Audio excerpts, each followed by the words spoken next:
함께 하실 수 있으시니 학생의 신분으로서 마지막 때 할 사명을 함께 해나가므로 대학가에까지 진입해 들어온 차별금지법에 대한 대안 방법을 함께 구축해 나가도록 합시다. 서울대 진인서 화이팅! 대학교 내 기독동아리들 화이팅! 이 시대의 청년들, 학생들이여 깨어 일어나 외치고 싸웁시다. 감사합니다. 다음으로는 양메리 청년의 발언이 있겠습니다. 네, 김인선 청년의 발언이 있겠습니다. 반갑습니다. 추워서 인사합니다. 안녕하세요. 네, 저는 오늘 이야기에 앞서서 노래 하나 불러보려고 하는데요. 맨날 노래를 하네요.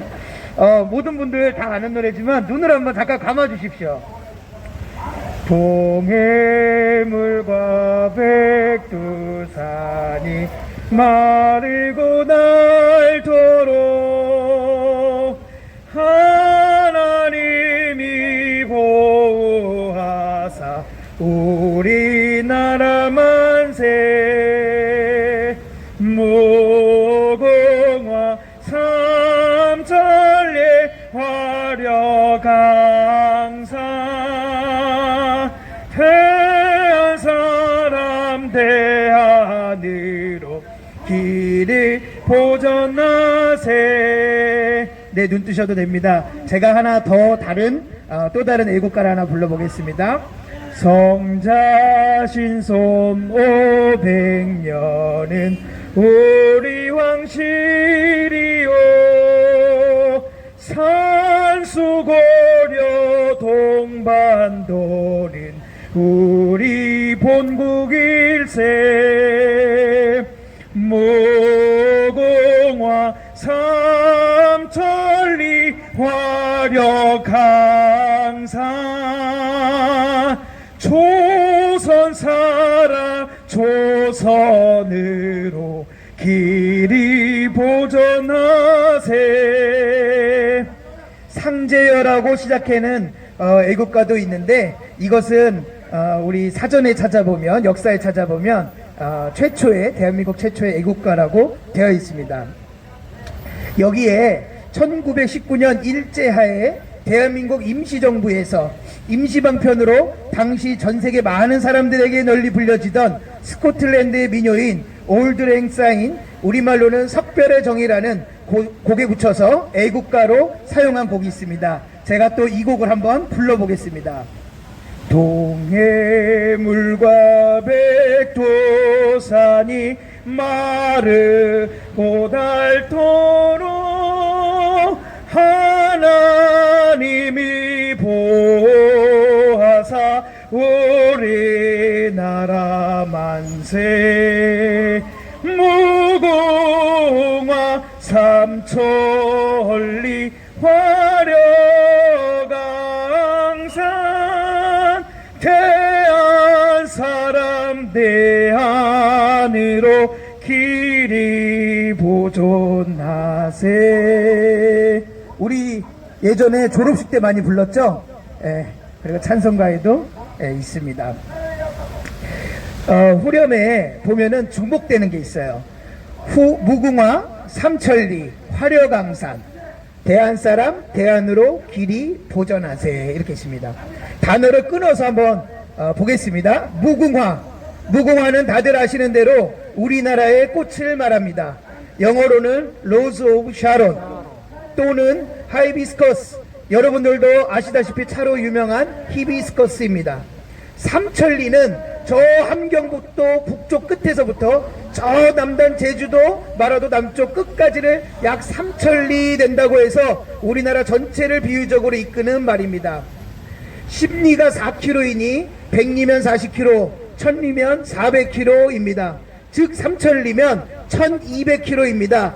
여기서 서울에서 보통 부산 거리를 400km, 420km라고 하죠. 그러면은 북한 끝쪽에서부터 제주도 남단까지 어떻게 되는지 한번 보시면 1200km라고 우리가 역사의 선조들이 말씀하신 거를 한번 생각해 볼 수 있겠습니다. 화려강산은 하나님이 선물해 주신 우리 대한민국의 맑은 강과 멋진 산을 표현하는 화려한 강산의 줄임말입니다. 대한사람 대한으로 길이 보전하세. 이것은 우리 대한민국 사람들은 대한민국의 민족 자존을 지키며 천세만세 영원히 잘 살아보세 라는 뜻이라고 합니다. 자, 무궁화 이야기로 한번 들어가 보겠습니다. 혹시 우리나라 국화가 무엇인 줄 아십니까? 무궁화!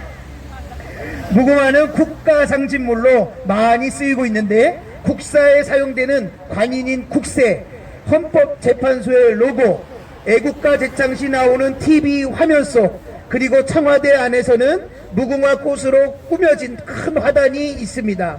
737년 성덕왕 때 구당서에서는 신라가 보낸 국서에서 무궁화의 나라다라고 말하였습니다. 무궁화는 앞서 말씀드렸듯이 로즈 오브 샤론입니다. 샤론의 꽃입니다. 성경에서는 아가서 2장 1절 본문에서 샤론의 수선화로도 또 샤론의 장미로도 동의어 취급을 하고 있습니다. 아가서 2장 1절 본문을 보면 여자 나는 샤론의 수선화 골짜기에 핀 나리꽃이라오. 2절 남자 사시 덤불 속에 핀 나리꽃 아가씨들 가운데서도 나의 사랑 그대가 바로 그렇소. 3절 여자 숲속 잡목 사이에 사과나무 한 그루 남자들 가운데서도 나의 사랑임이 바로 그렇다오.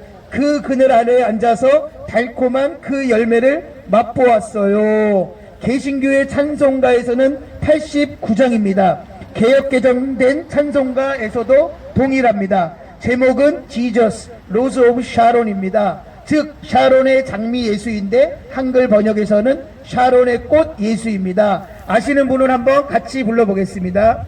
샤론의 꽃 예수 나의 마음에 거룩하고 아름답게 피소서. 내 생명이 자랑의 향기로 간대마다 풍겨나게 하소서. 예수 샤론의 꽃 나의 마음의 사랑으로 비소서. 그런데 많은 국민들과 전 세계인들은 당연히 무궁화가 대한민국의 국화로 되어 있다고 알고 있으나 실제로는 이 무궁화가 정식 국화로 법제화되지 않고 있는 가운데 2017년에 몇 국회의원과 민간단체가 겨우 무궁화 확대 식재 관리법을 통과시킨 상태로 지금도 무궁화 국화 제정을 위해 분투 중에 있습니다. 반드시 우리나라도 무궁화가 국화로 등재되어야 할 것입니다. 일제강점기 시절에 민족의 어리 담긴 이 무궁화를 없애버리려고 전국에서 무궁화를 캐냈습니다. 그리고 벚꽃을 식재하게 했던 뼈아픈 우리 과거사가 있습니다. 일본의 사쿠라가 우리나라 벚꽃입니다. 이제는 무궁화 축제가 아니라 너무나도 유명한 벚꽃 축제가 되어버렸습니다. 식재한 벚나무들이 잘 자라서 전국에서 신나게 벚꽃 축제를 하고 있습니다. 이제는 우리는 우리의 민족 얼이 담긴 무궁화 동산도 전국 곳곳에 피어나도록 만들어야 하겠습니다. 찬송가에서 삼천리 반도 금수강산이라는 곡이 있습니다. 찬송 작사가 남궁옥 선생님이 일경의 눈을 피해서 강원도 홍천 깊은 산속에 남몰래 무궁화를 보존 재배하셔서 우리 대한민국 이 땅에 귀한 무궁화가 존재할 수 있었습니다. 무궁화는 유일무이하게도 7, 8, 9, 10월까지 100일간 꽃을 피는 아름다운 꽃입니다. 우리나라는 8월 8일을 무궁화의 날로 지정하고 있습니다. 그러나 비공식적이기 때문에 달력에 표시되어 있지 않습니다. 우리 대한민국은 하나님께서 당시 귀한 시대적 사명자들을 통하여서 우리나라를 세우셨고 일제치하의 고난과 수많은 고통 속에서도 순교자의 피를 흘리게 하시며 역사를 이어오도록 축복해 주셨습니다. 우리들은 모두가 자랑스러운 자유민주주의 대한민국의 국민입니다. 애국심을 가져야 합니다. 애국심이 내 안에 있는지를 점검해 보기를 바랍니다. 우리는 대한민국 국민으로서 평상시에는 애국심을 가지고 살아야 하겠고, 지금처럼 나라가 위기 속에 있을 때에는 구국한다는 사명감을 가지고 살아가야 할 것입니다. 하나님은 나라를 만들어 주셨지만 지켜가는 것은 우리들이 해야 하는 것임을 기억합시다. 무궁화를 생각하며, 그리고 샤론의 꽃 예수를 생각하며 2021년도 한 해의 첫 달에 보름이 지나가고 있는 이때 우리 모두 첫날부터 승리하기를 바랍니다. 감사합니다. 화면에 발언이 있도록 하겠습니다. 방금 전 연사군의 대한민국과 무궁화 그리고 예수님과의 관계에 대해서 잘 들었습니다. 제가 알고 있기론 박근혜 대통령의 이름 속에 무궁화가 들어가는데, 근혜라는 뜻 자체가 무궁화의 은혜라는 뜻이 있다고 합니다. 그래서 박근혜 대통령께서 하루빨리 석방을 받아서 빨리 이 나라의 삼권이 제대로 받들어지고 정치가 회복되길 먼저 당부를 하는 바입니다. 제가 오늘 준비해온 말씀은 탐심과 싸워야 이기는 전쟁이라는 주제를 갖고 말씀을 드리겠습니다. 성경 말씀에 보면은 골로새서 3장 5절에 탐심은 우상 숭배니라 라는 구절이 나오고, 또한 양과 염소를 나눈다, 그렇게 나누기 위해서 주 예수 그리스도께서 이 땅에 재림하러 오신다는 구절이 있습니다. 그 양과 염소를 이미 역사에서도 보여주는 사례가 있는데, 예수님께서 십자가에 달리셨을 때 그 왼편의 강도는 염소라고 비유가 되고, 오른편에 매달렸던 강도는 양으로서 비유가 되기도 합니다. 여러분, 지금 대한민국은 엄청나게 힘든 시련 아래 그 시련의 때를 걷고 있습니다.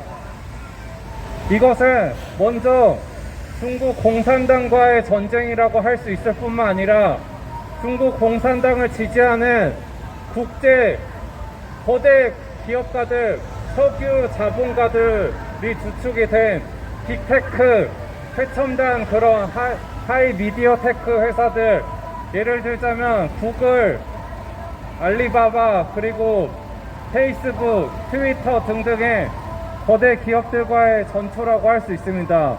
정보전이고 여론전입니다. 그리고 사상의 전투입니다.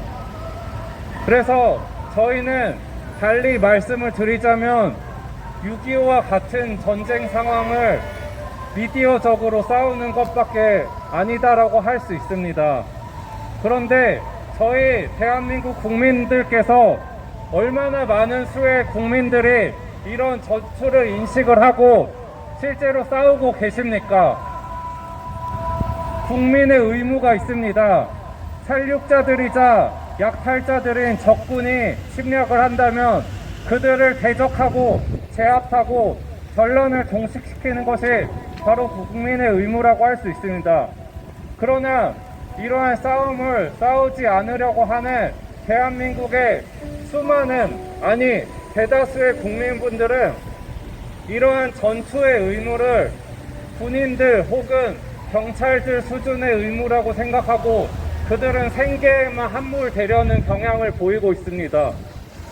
그런데 지금 현재는 이렇게 치안 방공 업무를 담당해야 되는 국정원이라는 기관조차 모두 공산주의 세력에 넘어가 있는 상태라고 할 수 있습니다.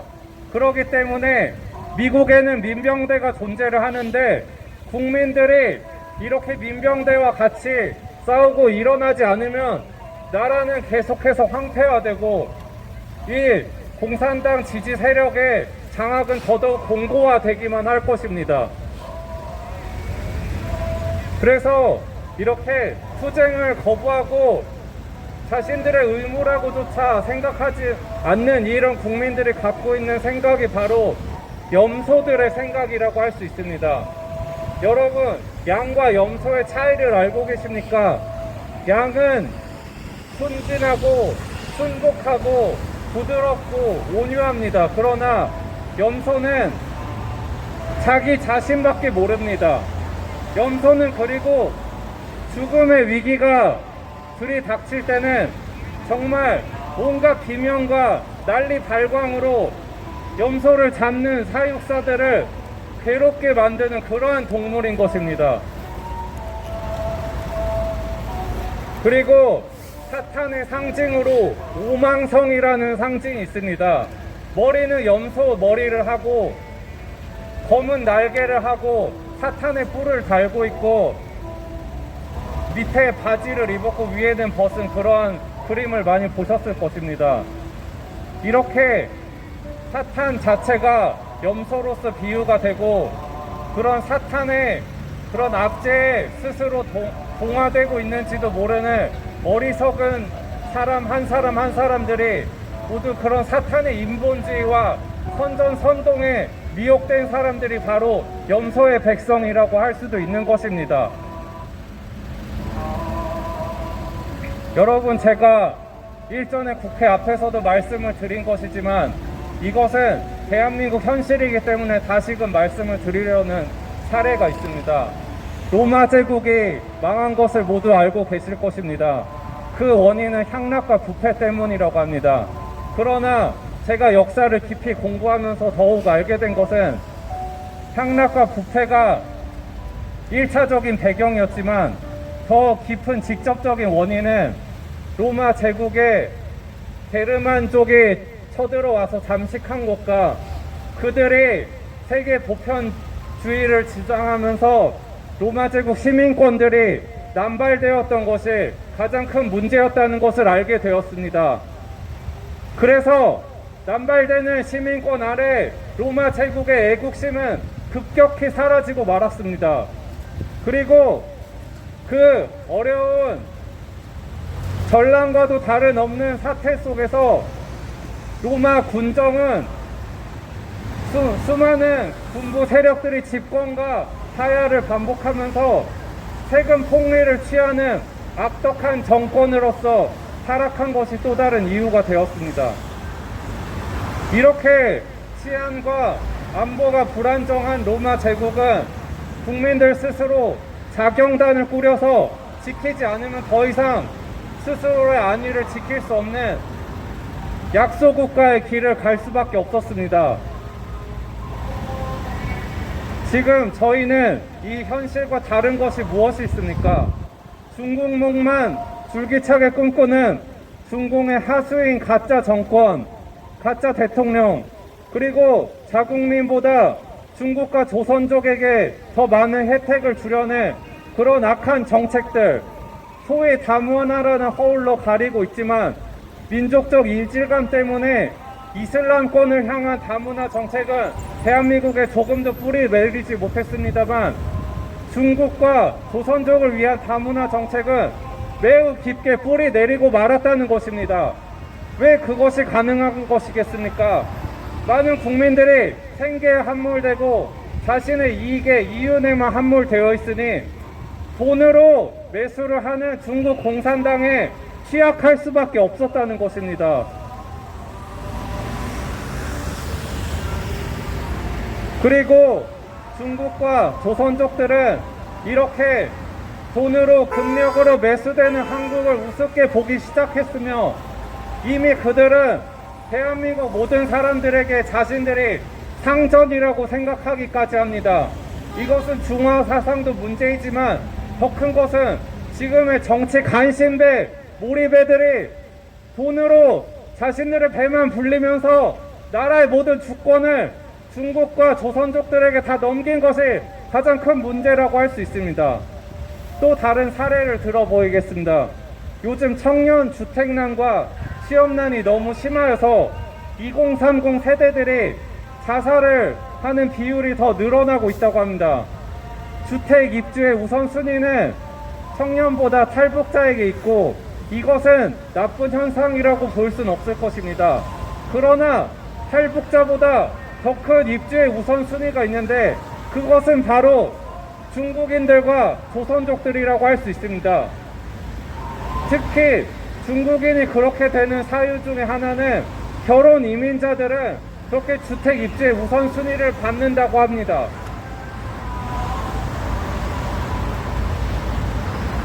저는 부정선거의 현실을 홍보하고 규탄하는데 요즘 지나가는 행인들 중에 크게 판을 깨버리려고 악하게 반대를 하는 시민들은 거의 볼 수 없습니다.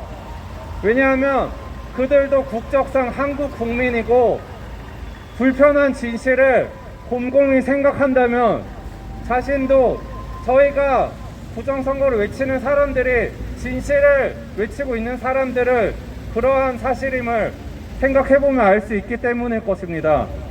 그러나 그분들은 이것을 부정선거와 관련된 것들을 애써 외면하려는 것은 다른 이유가 없습니다. 오로지 자신의 생계와 이윤과 이익과 자신의 일이 중요하기 때문에 그들이 생각하는 그러한 것이 나쁘게 말하자면 탐심인 것이고 탐심이 우상숭배라고 하였기 때문에 저희 대한민국이란 국가와 공동체보다 이런 자기 자신의 탐심 속에 무너져 가는 사람들이라는 것입니다.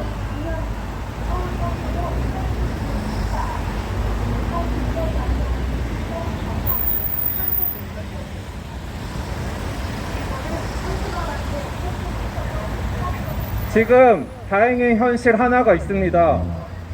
대한민국의 부정선거를 아직 모르는 시민들이 과반수 정도 된다고 볼 수도 있지만 이것이 바로 잡힐 수 있다고 기대할 수 있는 것은 파레토 법칙을 생각하면 그렇게 될 수 있으리라 희망할 수 있습니다. 사회의 20%의 구성원만 깨어 있어도 나머지 80%는 따라오고 바로 잡힌다는 것입니다. 그래서 어느 정도 희망적이기도 하지만 지금 나라의 험난한 현실을 끝까지 외면하려는 분들에게 마지막으로 제가 말씀드릴 것이 있습니다. 저는 나라가 지금 중국에 많이 약탈당하고 잠식이 당했지만 대한민국은 아주 완전히 끝나지 않았습니다. 그리고 저는 모든 분들이 사상과 정보의 전쟁 이러한 시국에 모든 분들이 저희처럼 길거리에서 목소리를 높이거나 투쟁할 필요까지는 없다고도 생각합니다. 그러나 진실이 무엇인지 스스로 분석하고 알아나가려고 하고 지인들에게 알리고 인터넷상에서 퍼뜨리면서 모든 최선을 다해 주시면 그것만으로도 좋은 역할을 한다고 보는 사람입니다.